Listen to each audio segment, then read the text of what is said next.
Hi hello welcome back to my channel Padmasimha vlog అండి. ఎలా ఉన్నారు ఫ్రెండ్స్? బాగున్నారా? మేము బాగున్నాము. టుడే వచ్చి బాదుషా చేస్తున్నాను.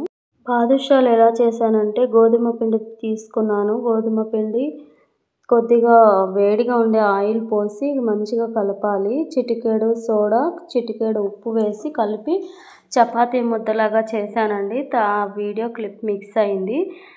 ఒక 5 మినిట్స్ ఆ 10 మినిట్స్ అలానే ఉంచాలి. 10 మినిట్స్ అలా నానబెట్టాలండి.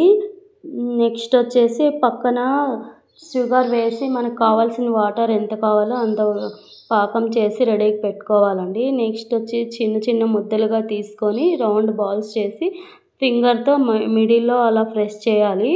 ఉద్దిన వడ ఎలా చేసుకుంటామో అలాగా వేడి నూనెలో వేసి సిమ్లోనే వేయించాలండి. అంతే, వేయించిన తర్వాత పాకంలో వేయాలి. అంతే ఫ్రెండ్స్, బాదుషా రెడీ. చాలా బాగుంటుంది, చాలా జ్యూసీగా మెత్తగా చాలా బాగున్నాయి. మీకు నచ్చితే ఒకసారి ట్రై చేయండి. ఇక్కడ రాఖీస్ పెట్టాను చూడండి. మీకు ఏ రాఖీ నచ్చిందో కామెంట్ చేయండి ఫ్రెండ్స్. అన్నయ్య అని ఉంది కదా, ఆ రాఖీ చాలా బాగుంది కదా ఫ్రెండ్స్. లాస్ట్ ఎండ్ వరకు చూస్తారని ఆశిస్తున్నాను. Thank you friends, thank you. ఇలానే సపోర్ట్ చేయండి. ఇప్పుడు రాఖీ పండుగ రాబోతుంది కదా, మీకు నచ్చితే ఒక చిన్న కామెంట్ చేయండి. చూడండి చాలా బాగున్నాయి కదా రాఖీస్.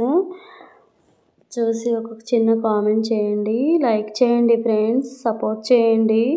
లైవ్ కూడా రండి ఫ్రెండ్స్, సపోర్ట్ చేయండి. సబ్స్క్రైబ్ చేయని వాళ్ళు ఎవరైనా ఉంటే సబ్స్క్రైబ్ చేసుకోండి. ఇంకేంటి ఫ్రెండ్స్, మీకు కూడా బ్రదర్స్ ఆర్ సిస్టర్స్ ఉన్నారా? కామెంట్ చేయండి. థ్యాంక్ యూ ఫ్రెండ్స్, ఇలానే సపోర్ట్ చేయండి. బాయ్ ఫ్రెండ్స్, నెక్స్ట్ వీడియోతో